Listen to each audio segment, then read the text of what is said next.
প্রথম যেই বিষয়টা আলোচনা করার দরকার আছে সবথেকে জঘন্যতম বিষয়, সেই বিষয়টা হলো আহলে হাদিসদের বিষয়।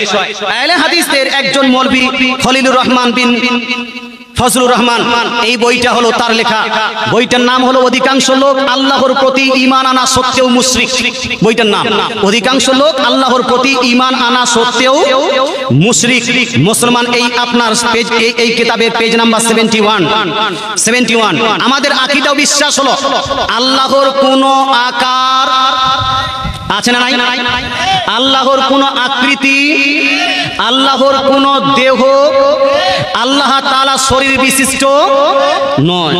মুসলমান আল্লাহর আপনার গোশ মাংসে কোনো হাত নাই, পা নাই, এটা হলো আমাদের আকীদা। আমরা বিশ্বাস করি there is no body of Almighty Allah, there is no part of body of Almighty Allah, there is no shade and shape of Almighty Allah।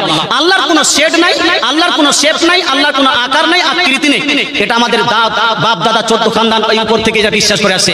ইদানিং এরা বলছে এর পেজ নাম্বার 71 এর মধ্যে কি বলছে, মহান আল্লাহর আকৃতি বা আকার রয়েছে। বলেন নাউজুবিল্লাহ, জোরে বলেন নাউজুবিল্লাহ। মহান আল্লাহর, এই যে চ্যাপ্টার বেঁধেছে আল্লাহর আকৃতি, আল্লাহর আকৃতি এখানে লিখেছে মহান আল্লাহর আকৃতি বা আকার রয়েছে, তার মানে আকারও আছে, আকৃতি আছে। তারপর বলছে কিন্তু তার আকার কেমন, কি অবস্থায় তিনি আছেন, তার অঙ্গ প্রত্যঙ্গ কেমন, এটা তিনি আমাদেরকে বলে দেননি।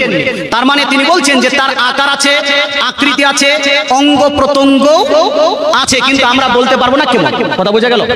আচ্ছা, তার পেজ নাম্বার 72 এর মধ্যে লিখছে দৈহিক বৈশিষ্ট্য। আচ্ছা, দৈহিক বৈশিষ্ট্য কার থাকে? যার দেহ আছে তার, না যার দেহ নেই তার? দৈহিক বৈশিষ্ট্য তার হয় যার দেহ আছে। তার মানে হলো এদের আকীদা হলো আল্লাহর আকার আছে।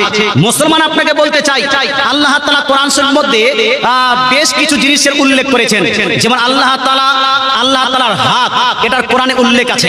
আল্লাহ তাআলার চেহারা, এটার কোরআনে উল্লেখ আছে। আল্লাহ তাআলার আপনার নফস, এটা কোরআনে উল্লেখ আছে। এইগুলোকে মেনশন করে তারা প্রমাণ করতে চায় আল্লাহর যেহেতু হাত আছে, আল্লাহর যেহেতু আপনার চেহারা আছে, আল্লাহর যেহেতু কি বলছে নফস আছে, তাই আল্লাহর আকৃতিও আছে। এবার আপনাকে একটু বুঝাতে হবে, মুসলমান আপনাকে বলতে চাই আপনার মধ্যে দেহ, আপনার মধ্যে শরীর, আপনার মধ্যে হাত পা শরীর ইত্যাদি সবই আছে। মুসলমান আপনাকে বলতে চাই আপনার মধ্যে আমি কোয়ালিটি দেখবো দুইটা জিনিস আছে আপনার মধ্যে। একটা দেখেন আপনার হাত, আপনার পা, আপনার চোখ, এইগুলা। আর একটা আছে আপনার মধ্যে আপনার জ্ঞান, আপনার গরিমা, আপনার ক্ষমতা। বলুন তো আপনার হাত পা চক্ষু এগুলা আপনার কি? এগুলা হলো দেহের অঙ্গ প্রত্যঙ্গ, নাকি বাপ? কি এগুলা? দেহের অঙ্গ প্রত্যঙ্গ। আর আপনার জ্ঞান, আপনার গরিমা, আপনার শক্তি, এটা কি আপনার? বলুন বলুন বলুন, বলতে পারছেন? এটা আপনার গুণ, এটা কি আপনার বিশেষণ, গুণ, অ্যাট্রিবিউট, ইংলিশে বলা হয় অ্যাট্রিবিউট, এটা হলো আপনার বিশেষণ। আচ্ছা বলুন তো আপনার মধ্যে যে দুই কোয়ালিটির জিনিস আছে, এই জিনিসের মধ্যে এক কোয়ালিটির তো আকার আছে, অর্থাৎ আপনার হাতের আকার আছে, আপনার পায়ের আকার আছে, কিন্তু আপনার যে জ্ঞান, যে গুণ আছে, যে অ্যাট্রিবিউট আছে, যে বিশেষণ আছে, এটার কোনো আকৃতি আছে? না, আকার আছে, আকার আকৃতি নাই। আপনার দৃষ্টি, আপনার শক্তি, এটার কোনো আকার আকৃতি নেই। মুসলমান আপনাকে বলতে চাই আজ থেকে প্রায় 1400 বছর পূর্বে ইমামে আযম আবু হানিফা রাদিয়াল্লাহু তাআলা আনহু এই আয়াতগুলোর ব্যাখ্যা করে গেছেন যে আল্লাহ তাআলার হাত, আল্লাহ তাআলার পা, আল্লাহ তাআলার চেহারা, আল্লাহ তাআলার নফস বলতে কি বোঝায়। তিনি বলছেন এই কিতাবটি ইমাম আবু হানিফা রাদিয়াল্লাহু তাআলা আনহু কিতাব ফিকহ আকবরের মধ্যে পেজ নাম্বার 27 এর মধ্যে তিনি উল্লেখ করছেন লাহু ইয়াদুন ওয়া ওয়াজহুন ওয়া নাফসুন কামা যাকারাহুল্লাহু তাআলা ফিল কোরআন ওয়া মা যাকারাহুল্লাহু তাআলা ফিল কোরআন মিন যিকরিল ওয়াজহি ওয়াল ইয়াদি ওয়ান নাফসি ফাহুয়া লাহু সিফাত। অর্থাৎ ইমাম আবু হানিফা রাদিয়াল্লাহু তাআলা বলছেন শুনো, আল্লাহ তাআলার হাত আছে, আল্লাহর পা আছে, আল্লাহর চেহারা আছে, আল্লাহর নফস আছে, কিন্তু আল্লাহর যে এই সমস্ত জিনিস আছে এইগুলা আল্লাহর অঙ্গ প্রত্যঙ্গ নয়, এগুলা হলো আল্লাহ তাআলার এক একটা করে গুণ, এক একটা করে বিশেষণ। জোরে বলেন সুবহানাল্লাহ। কিলা ভাই, কি এগুলা বলুন না? গুণ, সিফাত।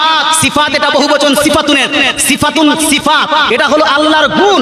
আল্লাহর হাত আছে, কিন্তু আল্লাহর হাতটা আল্লাহর অঙ্গ নয়, আল্লাহর একটা গুণ। আল্লাহর পা আছে, কিন্তু আল্লাহর পাটা আল্লাহর অঙ্গ নয়, এটা হলো আল্লাহর একটি গুণ। আর গুণের কোনো আকার হয়, এই আকার হয়, বিশেষণের কোনো আকার হয়। আল্লাহর দেহ নাই, এই জন্য আল্লাহ তাআলার কোনো আকার নেই। আল্লাহর অঙ্গ প্রত্যঙ্গ নেই, এই জন্য আল্লাহ তাআলার কোনো আকার নেই। আপনি বলুন হুজুর, আমাদের হাত আমাদের অঙ্গ, আল্লাহর হাত আল্লাহর গুণ কেন, এটা আলাদা কেন হলো? তো তার কারণটা হলো আল্লাহ তাআলা কোরআনুল মাজিদ ফুরকানুল হামিদের মধ্যে ইরশাদ করেন, সূরা শূরা আয়াত নাম্বার 11, 11 নম্বর আয়াতে আল্লাহ তাআলা বলছেন, লাইসা কামিসলিহি শাই, আল্লাহর মতো কোনো জিনিস এই পৃথিবীতে আল্লাহর মতো নেই।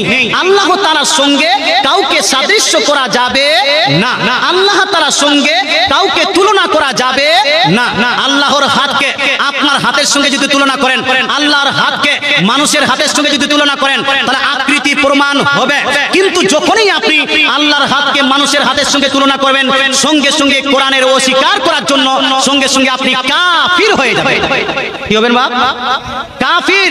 এই জন্য যেই ব্যক্তি বিশ্বাস করবে আল্লাহর হাত মাখলুকের হাতের মতো আপনার আকার বিশিষ্ট, সেই ব্যক্তি মুসলমান থাকতে পারে না। যেই ব্যক্তি বিশ্বাস করবে আল্লাহর পা মানুষের মতো বা মাখলুকের মতো আকার বিশিষ্ট, দেহ বিশিষ্ট, এই ব্যক্তি মুসলমান থাকতে পারে না।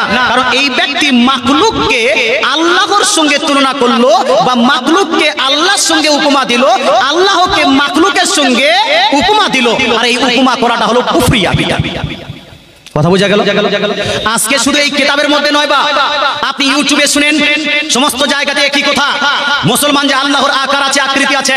আমি আপনাকে চ্যালেঞ্জ করতে পারি, ইউটিউবাররা এখানে আছে, চ্যালেঞ্জ করতে পারি, পৃথিবীর কোন ইমাম আবু হানিফা থেকে শুরু করে নিয়ে ইমাম শাফি, ইমাম মালিক, ইমাম আহমদ বিন হাম্বল, ইমাম বুখারী, ইমাম মুসলিম, ইমাম তিরমিজি, ইমাম নাসাই, ইমাম ইবনে হাজার আসকালানী, ইমাম বাইহাকি, ইমাম তাবরানী, ইমাম সুরকানি, ইমাম কুস্তুলানী, ইমাম জালালউদ্দিন সুয়ুতি, ইমাম তাবরিজি, ইমাম খতিব তাবরিজি, ইমাম আপনার শাহাবুদ্দিন কুস্তুলানী, যতগুলো ইমাম গুজরে গেছেন, এদের মধ্যে কেউ আল্লাহ তাআলাকে আকার বিশিষ্ট মনে করেন নি। বরং আমি দুই চারজন ইমামের আর তুলনা দিচ্ছি। আমাদের একজন বড় ইমাম, আহলে সুন্নাতুল জামাতের বড় মুহাদ্দিস, বড় ইমাম বাইহাকি। ইমাম বাইহাকির কিতাব না পড়লে আহলে হাদিসরা হাদিস পড়তে পারবে না, মৌলবি হতে পারে না। ইমাম বাইহাকি তার কিতাব আসিফাতু আল আসমা ওয়াস সিফাত, জিলদ নাম্বার 2, পেজ নাম্বার 66 এর মধ্যে তিনি বলছেন, ইয়াজিবু আলাইনা ওয়া আলা কুল্লি মুসলিম আন ইয়ালামহু আন্না রাব্বানা লাইসা বিজি সূরাতিন। অর্থাৎ ইমাম বাইহাকি বলছেন, প্রত্যেক মুসলমানের জন্য এটা বিশ্বাস করা হলো জরুরি যে আমাদের রব আল্লাহ তাআলার কোনো আকার আকৃতি নেই, এটা বিশ্বাস করা হলো জরুরি।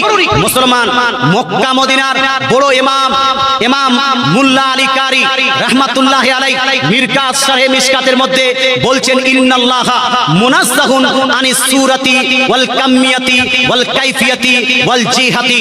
অর্থাৎ নিশ্চয় আল্লাহ তাআলা জিহাদ হতে পবিত্র, দিক থেকে পাক। আল্লাহ তাআলাকে দিকের সঙ্গে সম্পৃক্ত করা যাবে না, আল্লাহ তাআলাকে আকৃতি এবং আকারের সঙ্গে সম্পৃক্ত করা যাবে না। আচ্ছা, এই যে বুধিয়া আছে না, বুধিয়া মাদ্রাসায় একটা হাদিসের কিতাব পড়া হয়, সেই কিতাবের নাম হলো রিয়াজুস সালিহিন। কিতাবের নাম কি? রিয়াজুস সালিহিন। তার রাইটার হলো ইমাম নববী। ইমাম নববী শারহে মুসলিমের মধ্যে লিপিবদ্ধ করছেন যে লা ইয়াজুসু আলাইহি সুবহানাহু ওয়া তাআলা আত-তাজাসসুম। অর্থাৎ আল্লাহ তাআলার জন্য দেহ বিশিষ্ট হওয়া, দৈহিক আকার বিশিষ্ট হওয়া, দৈহিক বৈশিষ্ট্যাবলী হওয়া, এটা হলো আল্লাহ তাআলার জন্য মহাল, ইম্পসিবল। জোরে বলে সুবহানাল্লাহ। আল্লাহ তাআলা আকার বিশিষ্ট হতেই পারে না। এক কথা বলতে চাই, আমার একটি বই আছে, বইটির নাম রেখেছি আল্লাহ নিরাকার নাকি সাকার। মুসলমান এই কিতাবটি পড়বেন, যতগুলো ইমাম গুজরে গেছেন কেউ আল্লাহ তাআলাকে আকার বিশিষ্ট মান্য করে নি।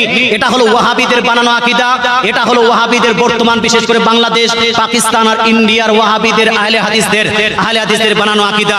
আমরা বুঝতে পারলাম আল্লাহ তাআলাকে আকার বিশিষ্ট মান্য করা যাবে না।